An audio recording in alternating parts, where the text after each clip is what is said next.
Hi guys, welcome back to my YouTube channel. And I know कि कुछ NEET aspirants ऐसे होंगे जो मुझसे थोड़े से नाराज़ होंगे क्योंकि मैं इतनी रेगुलरली आप लोगों के लिए वीडियोस नहीं ला पाई हूँ। But I am here with yet another video जिसमें मैं आपके साथ शेयर करने वाली हूँ वो मिस्टेक्स जो मैंने एज एन एस्पिरेंट की हैं। और कुछ ऐसी मिस्टेक्स हैं जो इतनी बेसिक हैं कि मतलब बहुत सारे लोग ये मिस्टेक्स कमिट करते होंगे, और अगर आपने ये ठीक नहीं की तो कहीं ना कहीं आपके सिलेक्शन और आपके रैंक पे बहुत ज़्यादा इंपैक्ट होने वाला है। तो आज की वीडियो ना लिटरली बहुत इंपॉर्टेंट होगी, तो एंड तक इस वीडियो को ज़रूर देखना, लाइक करना, सब्सक्राइब करना एंड कमेंट करके बताना मुझे कि आपको कौन सी ऐसी मिस्टेक है जो आप अभी कर रहे हो और आप उसको करेक्ट करने वाले हो। So without any delay, let's get into the video. The first thing which I used to do as an aspirant, जो मुझे लगता है मेरी बहुत बड़ी गलती रही है, that was कि मैं ना एग्जाम्स के लिए पढ़ती थी। मतलब जैसे आज मान लो टीचर ने एक टॉपिक पढ़ाया, कल एक टॉपिक पढ़ाया, परसों एक टॉपिक पढ़ाया और फिर फर्स्ट डे जो पढ़ाया था उसका टेस्ट लिया, तो मैं पहले 3 दिन कुछ नहीं पढ़ती थी, लेकिन तीसरे दिन वो जो पहला वाला टॉपिक है जिसका अगले दिन टेस्ट है, जिसका अगले दिन टेस्ट है, सिर्फ उसके लिए पढ़ती थी। और जो रोज पढ़ाया जाता था उसके लिए नहीं पढ़ती थी, रेगुलर नहीं थी। सिर्फ सोचती थी कि टेस्ट से एक दिन पहले पढ़ लेती हूँ और टेस्ट में ठीक ठाक नंबर आ जाते थे और लगता था कि हाँ तैयारी हो गई। देखो, अगर आप ये अप्रोच फॉलो करोगे तो इनिशियली आपके जो छोटे छोटे टेस्ट होंगे उसमें कोचिंग में या कहीं पर भी आप दे रहे हो उसमें आपके सही नंबर आ जाएंगे। लेकिन इट इज़ वेरी इंपॉर्टेंट कि जो आपको क्लास में जिस दिन पढ़ाया जा रहा है उसी दिन उसको रिवाइज करें। ऐसा मैं इसलिए बोल रही हूँ क्योंकि मुझे बात रियलाइज़ हुई थी बीइंग अ ड्रॉपर कि जब मेरा पहला अटेम्प्ट था ना तो बहुत सारी चीज़ें ऐसी थी। जब मैंने पेपर नीट पहली बार दिया था मुझे बहुत ऐसा लगा था क्वेश्चंस देखे कि यार ये ना मुझे कहीं ना कहीं आता है पर पता नहीं याद क्यों नहीं आ रहा है। मुझे वो वाली चीज़ थी कि मैंने पढ़ा तो हुआ है पर अब याद नहीं आ रहा मुझे।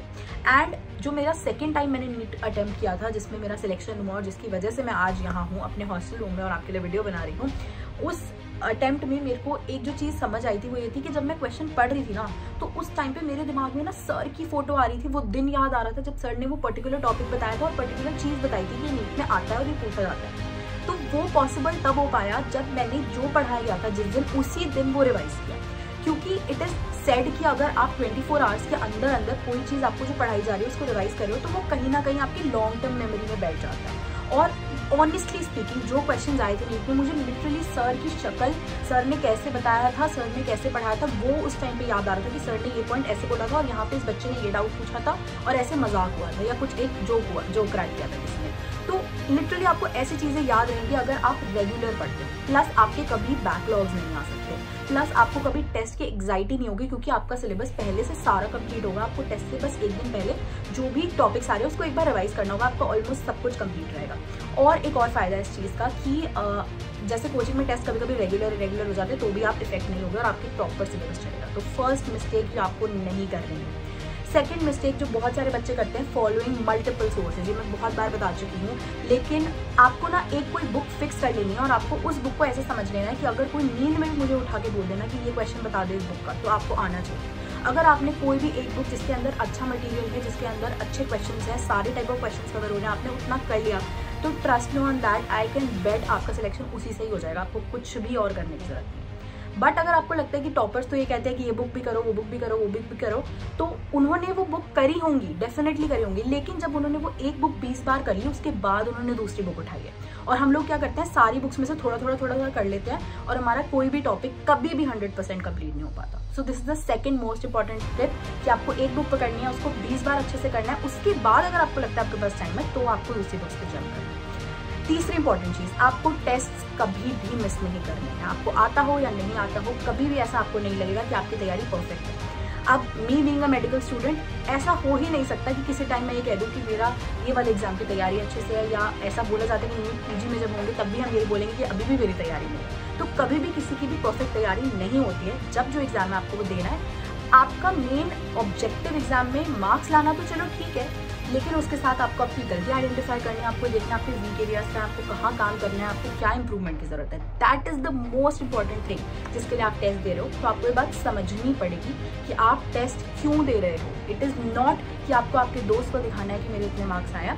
आपको अपने आप को समझना है कि आपको कहाँ इम्प्रूव करना है। द फोर्थ टिप इज कि आपको आपके नोट्स बहुत अच्छे से बनाने हैं क्योंकि वही नोट्स आपके साथ 2 साल बाद रहेंगे और उन्हीं से आप रिवाइज करोगे। तो ऐसा कभी मत करना कि एक कुछ चीज़ एक नोटबुक में लिखी है, एक कोई चीज़ एक और नोटबुक में लिखी है, ये प्लीज़ मत करना।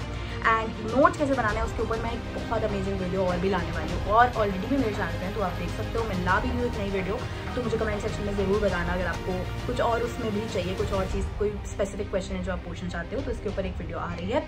उसके बाद 5th टिप इज़ कि कंपैरिजन नहीं करना है दूसरों से, मार्क्स से डिमोटिवेट नहीं होना है, ज़्यादा मार्क्स से खुश भी नहीं होना है। देखो फिर से वहाँ पे 5th पॉइंट पे यही बात आ रही है कि आपको ये देखना है कि आपका अल्टीमेट गोल क्या है। आपका अल्टीमेट गोल है नीट में स्कोर लाना। आपका अल्टीमेट गोल यही नहीं है कि आपके दोस्त क्या कहेंगे, आपके मम्मी पापा। अभी आपका अल्टीमेट गोल ये नहीं है कि आपको आपके दोस्त के सामने हीरो बनना है कि मेरे इतने नंबर आए हैं और उसके इतने आए हैं, वो नहीं है आपका अल्टीमेट। तो आपको यही सोच के चलना है कि मुझे इंप्रूव करते हुए चलना है, मेरे हर टेस्ट में मार्क्स बढ़ने चाहिए, मुझे कम नहीं होने देने हैं। और देखो अगर आपके हर टेस्ट में एवरेज स्कोर सही चल रहा है ना, अगर 550 चल रहा है, 600 चल रहा है, तो there are a lot of chances कि आपका नीट में सिलेक्शन होगा। बट ऐसा फ्लक्चुएट नहीं होना चाहिए, एक में 400 आ गए, एक में 600 आ गए, वो चीज़ नहीं होनी चाहिए। फिर जिस टेस्ट में अगर आपको लग रहा है 400 आए, तो आपको देखना पड़ेगा कि एरियाज मेरे वीक है, मुझे यहाँ पे काम करना है।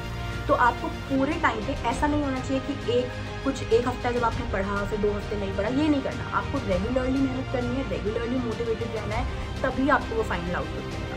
So it is not a sprint, it is a marathon, और उसी की तरह आपको भागना है। तो ये थी मेरी 5वीं टिप, एंड आई होप आपको ये वीडियो बहुत ज़्यादा पसंद आई, और अगर आई हो तो प्लीज़ इस चैनल को ज़रूर सब्सक्राइब कर देना, लाइक कर देना video, supporting, also follow me on Instagram, and stay happy, stay healthy, bye.